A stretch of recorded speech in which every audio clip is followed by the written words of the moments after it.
At my husband's funeral, my daughter-in-law smirked. Finally, it's ours. The lawyer opened the real will. She got nothing. I got the $9.80 and the last word. The church smelled faintly of lilies and damp wood, the kind of scent that clings to black clothes and lingers in your hair long after you leave. The pews were almost full, neighbors, old colleagues of Richard's from the company, and family members who had not bothered to visit in years. The air felt thick, not only with grief but with the unspoken tension of people waiting to see what would happen when a family that had been cracking for years was finally forced into one room. I sat in the front pew, my hands folded over the lace handkerchief I had embroidered decades ago, my wedding ring glinting faintly under the dull light filtering through stained glass. Richard's casket lay just a few feet away, polished oak, his photo propped on an easel beside it. A younger man, smiling as though life had never known cruelty. The murmurs in the church softened as the pastor stepped forward to say a prayer. Chairs creaked, coats rustled, people bowed their heads. It was supposed to be a moment of solemnity, but before the words of comfort could even begin, I felt the weight of someone's gaze on me. Laura, my daughter-in-law, sat 2 seats down, in a fitted black dress that looked more like something you'd wear to a cocktail party than to a funeral. Her lipstick was perfect. Not a smudge from tears, because there had been no tears. She leaned toward me, her perfume sharp and cold, her voice just loud enough to slice through the hush. Don't bother crying too much, Catherine. He's gone, and so is your free ride. This family's mine now. The words did not falter, they did not tremble. They landed like a slap in a room where everyone was supposed to be looking forward, but I felt a dozen pairs of eyes flick toward us. I stared at her, not blinking. Before I could answer, a couple from Richard's old golf club approached to offer their condolences. Laura straightened, plastered on a smile, and said to them in a tone dripping with ownership, "Finally, it's ours." She didn't even glance at me. The couple hesitated, their expressions tightening before they looked back at me, confusion in their eyes. They gave my hand a squeeze that was more pity than comfort and moved on. The pastor's voice stumbled for a second before he found his place again. A coffin can silence a room, but spite is louder. I could feel the sound of my own heartbeat in my ears. Then came the whisper I will never forget. My granddaughter, barely 10, leaning close, mimicking the cruelty she had absorbed without even knowing its full weight. "Grandma, you're not even really family now." There was no malice in her small voice, just the blind repetition of something she had heard her mother say, perhaps more than once. I turned to look at her, and in that moment I saw the future they imagined. Me fading from their lives, my presence erased as easily as my name from a mailbox. I pressed my lips into a thin line, holding my hand steady on my lap so she wouldn't see it tremble. Around us, a few relatives were whispering. Some avoided looking at me entirely. Others let their eyes linger with that soft, pitying expression people wear when they want you to know they think you're broken. My sister-in-law, sitting across the aisle, stared straight ahead, as if pretending not to hear would absolve her of having to react. I looked at the casket again. Richard and I had built everything together.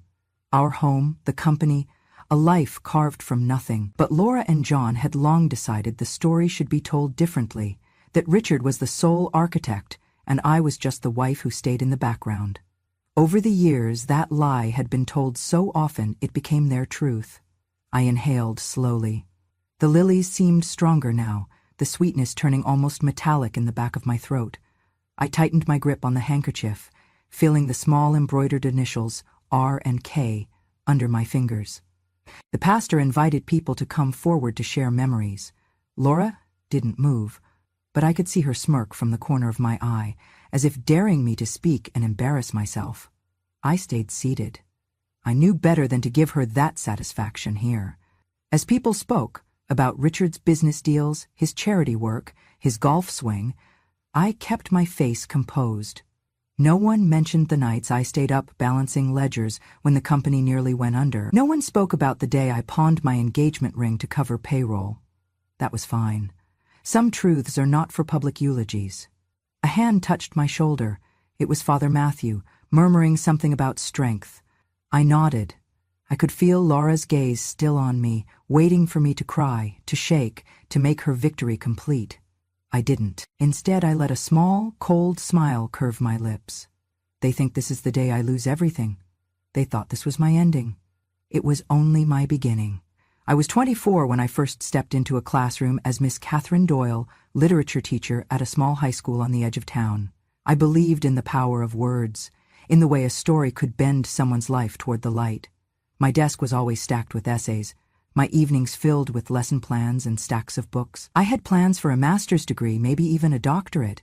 But then Richard walked into my life, a man with big ideas and an even bigger smile, selling office supplies from the trunk of his car, talking about how one day he'd build a company that would outgrow this small Ohio town. I married him a year later, not because I thought he'd be rich, but because I believed in his fire.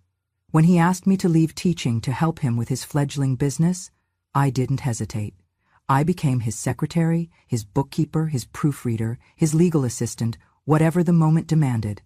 I drafted contracts on a typewriter we bought secondhand. I stayed up late balancing ledgers while Richard slept, trusting me to catch every missing cent. I learned to negotiate over the phone, to file legal documents, to push for better terms in supplier contracts. The first few years, our office was a converted storage room with one desk and 2 chairs. The coffee pot was as old as the building, and the heater clanged like an old freight train. When the company finally broke even, Richard credited me in every meeting. "We built this together," he'd say, squeezing my hand. His family respected me then. Holidays at the Doyle house were warm, full of laughter, and my place at the table felt secure. But success is a strange thing. It can make people forget how the foundation was laid. When John married Laura, she was charming, polished, and ambitious.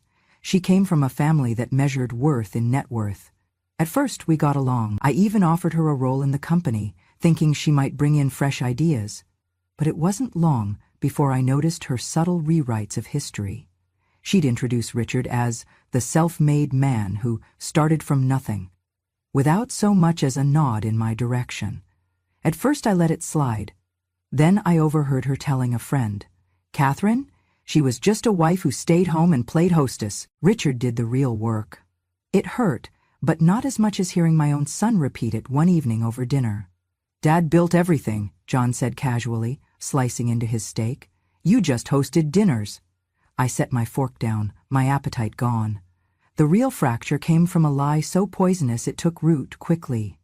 Laura began whispering to Richard's relatives that years ago, when my mother-in-law was hospitalized, I had conveniently delayed paying the medical bills to pressure the family into selling a valuable piece of land. The truth? I had pawned my grandmother's sapphire necklace to cover those bills when the insurance stalled. I had the receipts, but by the time I realized the rumor had spread, no one wanted to hear the truth. From then on, my place in the Doyle family was no longer secure. The warmth of their greetings cooled. Invitations grew fewer. In subtle ways, Laura made sure I was kept on the periphery, still present for appearances, but never central. The hypocrisy was almost laughable. When Laura decided to quit her marketing job to take care of family after my granddaughter was born, everyone praised her. "She's making such a sacrifice," they said, as if giving up a paycheck was a mark of sainthood. When I had done the same, leaving behind a career I loved to build a company from scratch, I was called a dependent and lucky to have married well. I learned to stop correcting them. I stopped bringing up my years of work, the contracts I drafted, the all-nighters I pulled when we were still one late invoice away from collapse. Laura had rewritten the story, and John had chosen to believe her. But there are some truths you don't need to defend. Some truths wait quietly, knowing that when the right moment comes, they will speak for themselves. And as I sat at Richard's funeral, listening to Laura claim ownership over a legacy she never built, I knew that moment was coming sooner than she thought. When Richard's health began to decline, I moved into John and Laura's house without hesitation. It wasn't because they begged me. No, they made it sound like an arrangement of convenience. "You'll have your own room, Mom," John had said. "You can help out, keep things running while we focus on work." What he meant was that I would become the unpaid, unthanked staff. From the very first month, my role crystallized. Breakfast? I made it. Laundry? Mine to fold. Groceries? I carried them in and put them away. I scrubbed bathrooms, vacuumed floors, and kept track of the grandchild's school forms. If something spilled, I was the one on my knees with a rag. It didn't matter if my back ached or my hands stiffened in the cold. I was available, and that meant I was responsible. Meals were always the same pattern. I cooked, they ate. And I ate last, standing at the counter, picking at whatever was left. At first I thought it was just habit, but over time I noticed Laura never once said, "Sit with us, Catherine." She preferred I remain in the background, invisible, useful, but unseen. And the clothes, God forbid I wear anything nicer than my old cardigans or worn skirts. One evening, before a small dinner party, Laura passed me in the hallway and said, "Could you maybe change into something a little more muted? That sweater's a bit bright." Muted. As in blend in. As in disappear. The breaking point in those years didn't come from the endless chores or the backhanded comments.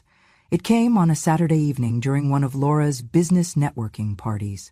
She had invited a dozen friends and colleagues, the kind of people who spoke in clip sentences about equity shares and branding strategies, while sipping wine too expensive for my taste. I had been in the kitchen all day, preparing appetizers Laura insisted on. 3 types of bruschetta, handmade spinach puffs, and a cheese board arranged like something out of a magazine. My hands smelled faintly of garlic and lemon oil. At some point in the evening, I stepped into the living room to quietly collect empty glasses. A tall man I'd never met before, wearing a navy suit and polished shoes, turned to me with a polite but distant smile. "Oh," he said, as if realizing something, "are you the housekeeper?" For a fraction of a second, the room went silent in my ears. It was as if the words had been drawn in ink and hung in the air between us. I glanced toward Laura, expecting her to laugh and correct him. She didn't. She tilted her head, smiling in that restrained way she used when she was both amused and superior. "She just likes wearing thrift store stuff," she said lightly, then turned back to her conversation about investment portfolios. It was the casualness that cut the deepest, not even a flicker of embarrassment or a second thought. The man nodded, murmured something about, "Nice to meet you," and wandered off.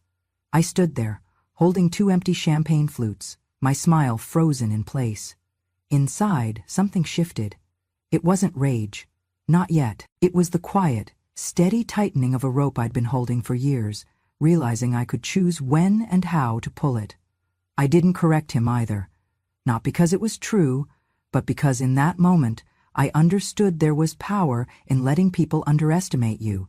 If they saw only a harmless, aging woman in a second-hand cardigan, they'd never see the day coming when I'd take everything back. Later that night, after the last guest left and Laura retreated upstairs, I stayed in the kitchen, rinsing glasses. John walked in, scrolling through his phone. "Laura says you didn't need to mingle tonight. She thinks you might make people uncomfortable with, old stories and stuff." I didn't respond. I simply placed the glass on the drying rack and looked at him. He glanced up, uneasy, then muttered, "It's just, you're not used to this kind of crowd." I had been in rooms far more intimidating than that one. I had been face to face with bankers when our company was 2 weeks from bankruptcy, with lawyers trying to undermine contracts Richard and I had fought to secure. I had smiled through dinners with hostile competitors and charmed them into signing deals that kept the lights on. And yet, to my son and his wife, I was an old woman who folded laundry and served finger food. As I dried the last glass, I thought back to the man in the navy suit. "Are you the housekeeper?" he had asked. No, I wasn't. I was the foundation, quiet, solid, unnoticed until someone tried to kick it out from under the house. That night, lying in my small bedroom, I stared at the ceiling and thought of Richard's voice in those early years. "Never let them see your whole hand until you're ready to play it." It was becoming clear to me I had been holding all the cards for years. I had simply forgotten that I could still deal with them. It was late autumn, the air sharp enough to sting, when the front door opened. Laura had just returned from a day of shopping, her designer coat draped over one arm, her eyes bright with the satisfaction of money spent. I had been waiting for the right moment, and that evening seemed as good as any. In my hands I held a small velvet box, the deep blue of it worn soft by decades of careful keeping. Inside was the diamond ring my mother had given me on my wedding day, a ring her own mother had worn before her. It was not enormous by today's standards, but its fire had not dimmed in 70 years. Every stone had been cleaned and reset by hand after my mother passed, and I had always intended for it to go to the next woman in the family who would respect it.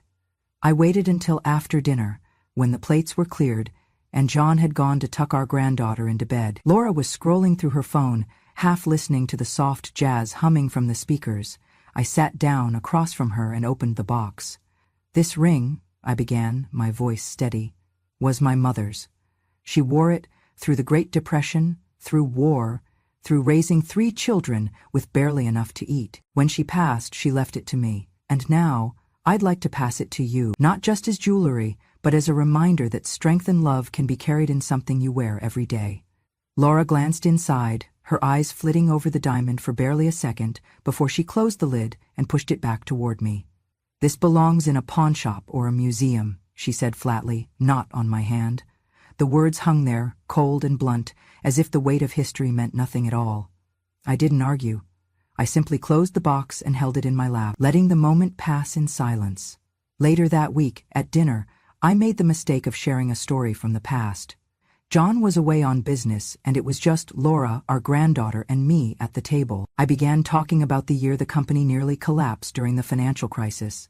The late nights poring over contracts, the frantic phone calls to suppliers, the negotiations that kept us afloat.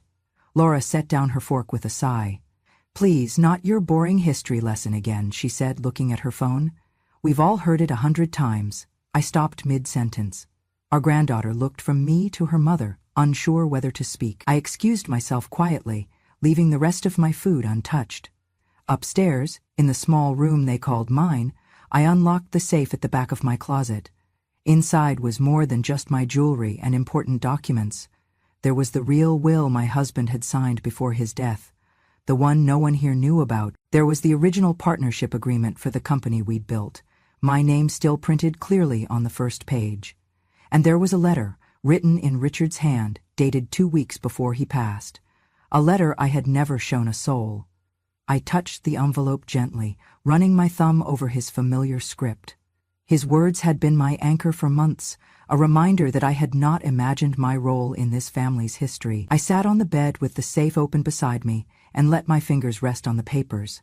I could still hear Laura's voice echoing from downstairs, that tone of dismissal, as if my entire life could be condensed into boring history. "I once saved this family's fortune," I whispered into the stillness of the room. "Now I'll save my dignity." The decision settled into me like a stone in deep water, silent, certain, irreversible. But before that morning came, just weeks before Richard's funeral, I had already begun laying the groundwork. What happened next had been set in motion long before the church filled with mourners. The morning after the funeral, I called a number I had not dialed in years. It rang twice before a deep, familiar voice answered. "Catherine," he said almost warmly. "I was wondering when you'd call." It was Thomas Avery, my late husband's personal attorney, a man who had drawn up not only Richard's business contracts, but also the prenuptial agreement we'd signed decades ago. He knew the family better than anyone, and more importantly, he knew the truth about the will. We met in his office the next afternoon, the blinds drawn, the faint scent of old leather and paper filling the air. He handed me a folder without preamble. Inside were copies of the will that no one else had ever seen, the one Richard had signed after his last hospital stay, leaving every asset, including the house and his shares in the company, entirely in my name.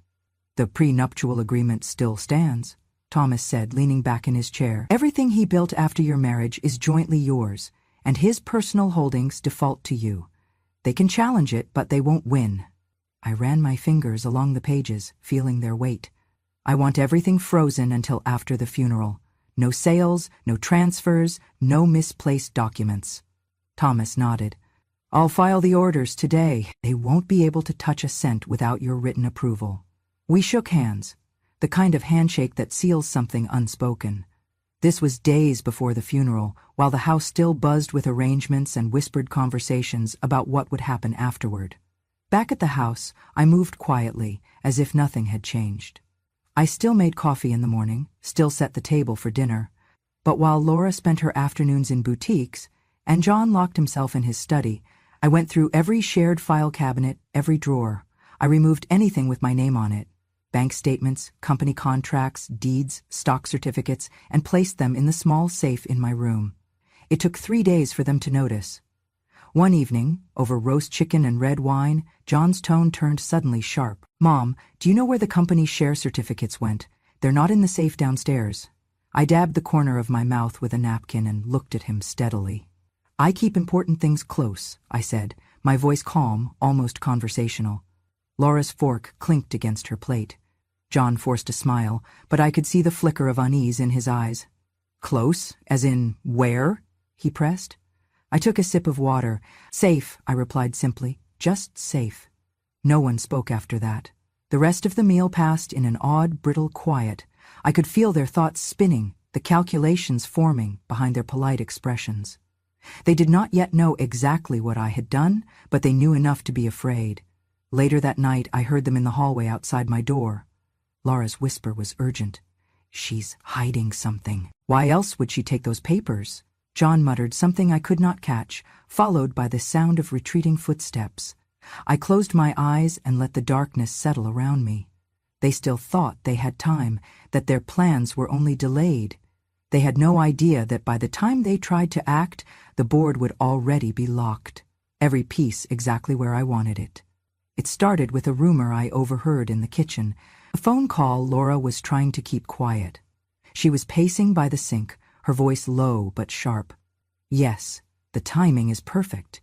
We sell the Maple Street property, wire the funds straight into Adam's startup account. He just needs the cash to get through the first round. Mom won't care. She doesn't even remember half of what's in her name. Adam, her younger brother, a man who had never worked a steady job, now suddenly the visionary founder of some app no one could explain without sounding drunk." I kept stirring my tea, my back to her, as if I were deaf, but my mind was already moving. That night, I retrieved the file for Maple Street.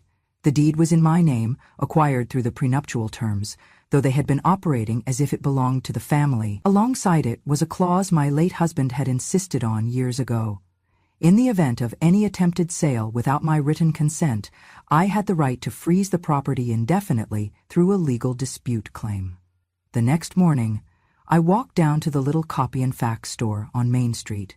The clerk, a young man with hair like a haystack, helped me feed the papers into the machine. My fax went to 3 places: the holding bank, the county records office, and the real estate brokerage Laura had quietly contacted. The cover sheet was simple and direct. Property under legal dispute. All transactions without owner's consent are unlawful and subject to civil penalties. By lunch, the calls began. The brokerage wanted clarification. The bank wanted verification. The county clerk confirmed receipt and said the freeze was already filed in the system. At 3:12 p.m., my phone rang. An unfamiliar number, but the voice was instantly recognizable, angry, nasal, and young. "You just killed our deal," Adam snapped. "Do you know how much you've cost me? This was going to change everything." I let a beat of silence stretch long enough to sting. "Everything?" I asked lightly. "Like the property that doesn't belong to you?" He swore, something crude and lazy, then hung up. That evening, Laura stormed in, her face a theater mask of righteous fury. "Why would you do this? It was for family!" I met her gaze evenly. So was keeping that property. We didn't speak again until the emergency family meeting they called, 2 days later. They gathered in the dining room, John, Laura, her brother Adam, and, to my feigned surprise, Thomas Avery, my lawyer. A few other relatives sat in the corners, there more for spectacle than support. Laura started, her voice trembling but loud. "We have a serious problem. Maple Street can't be sold because someone," she all but spat the word, "filed a dispute. That someone is sitting right there." She jabbed a finger toward me. Thomas adjusted his glasses and turned a page in his folder. "Before we go any further, I think we should clarify a basic point. Who is the legal executor of the estate and the current legal owner of the contested properties?" The room went still. John glanced at Laura. Laura glanced at Adam. Adam stared at the table. "Well?" Thomas pressed, his voice mild but relentless. Finally, John muttered, "She is." Thomas smiled faintly, closed his folder and leaned back. "Then the matter is settled. The freeze stands. Any attempted sale would be fraudulent. You'd be liable for damages. No one argued. The weight of the law hung in the air like smoke. I sat quietly through the rest of the meeting, listening to their halting excuses and half-formed complaints. But beneath their frustration, I could see it. That tiny, dawning fear. It was not the noise of confrontation that broke them. It was the silence of a door closing, quietly, with a lock they could not pick. When I rose to leave, my chair scraped against the hardwood. I smoothed my skirt, offered a polite nod to the room, and walked out. My heels clicked down the hall, each step a reminder. They had thought I was powerless. Now they knew better. Later that same day, during the very funeral service I had been preparing for in silence, the minister closed his Bible and stepped aside. The funeral service for my husband, Richard Doyle, had been as solemn as a small-town Ohio church could make it. I had chosen not to speak during the service itself. I had said my goodbye to Richard in private, not in front of people who would rather see me gone. After the final hymn faded and people began to shift in their seats, the minister closed his Bible and stepped aside. That was when a tall man in a charcoal suit walked to the front. The moment he appeared, my son John's head snapped toward him. Laura's lips curved into the kind of smile you give when you are certain you're about to be proven right. "Ladies and gentlemen," the man began, his voice clear and carrying through the rafters. "My name is Thomas Avery. I am the attorney of the late Richard Doyle. According to Richard's written request, the will was to be read immediately after his funeral service, so there would be no room for rumors, disputes, or hidden dealings." A murmur rippled through the room. I caught the shift in posture from Laura, her shoulders pulled back, her chin tilted upward. Already preparing to hear her name, followed by a long list of assets. I sat still, hands folded neatly over my gloves, as if I were just another mourner here to watch the formalities. Thomas opened a heavy leather folder, the kind that spoke of old money and older truths, and began to read. "I, Richard Allen Doyle, being of sound mind, declare this to be my last will and testament." Laura's eyes glistened, not with grief, but with anticipation. "To my beloved wife, Catherine Doyle," Thomas paused, and in that moment I could feel Laura's pulse quicken from across the aisle. She was certain these were just polite opening words before her own windfall. "I leave the sum of $9,800,000 in cash and liquid assets to be managed and used at her sole discretion. I also leave her my controlling shares in Doyle Industrial Holdings, my personal property, and the full rights to our primary residence." The sound that followed was not silence. It was shock, compressed into a single moment. A chair creaked sharply somewhere behind me. Someone's breath caught audibly. Thomas continued, unshaken. "To my son, John Doyle, and his wife, Laura Doyle, I leave my heartfelt hope that they will one day understand that respect is the real inheritance. All other property and assets not herein specified remain under Catherine Doyle's control, to be allocated at her judgment."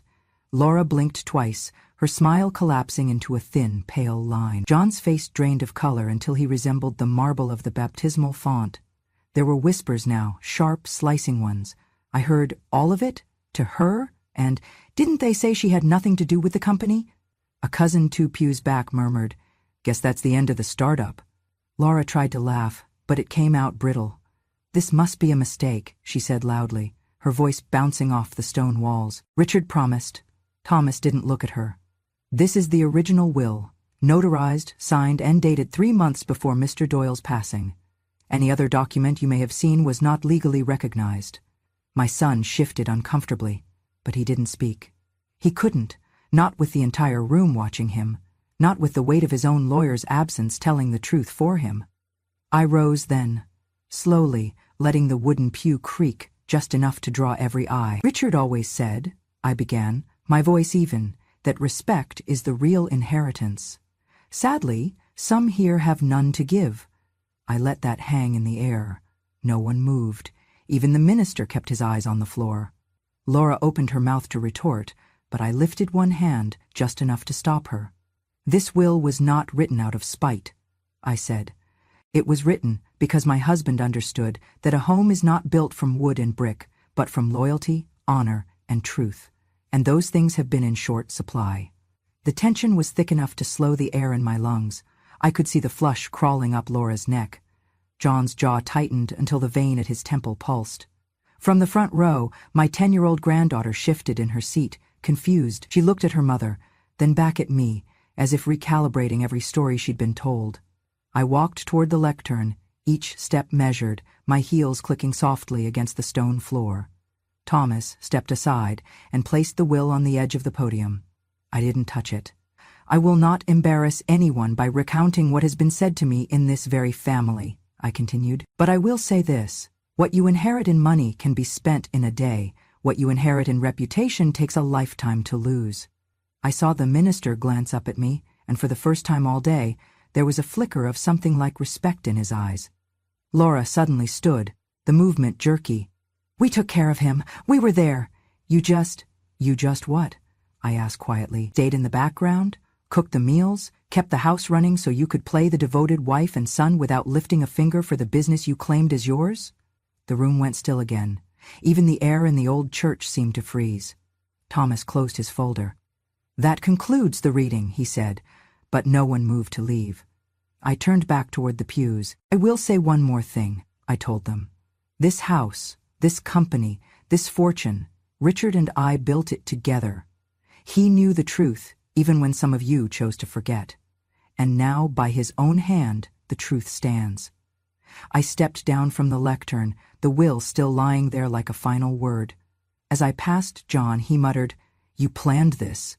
I stopped, leaned slightly toward him and whispered, No, I protected what was mine. There's a difference. His mouth snapped shut. Outside, the January air was brittle and clean, a sharp contrast to the thick tension inside. Guests trickled out behind me, most avoiding eye contact.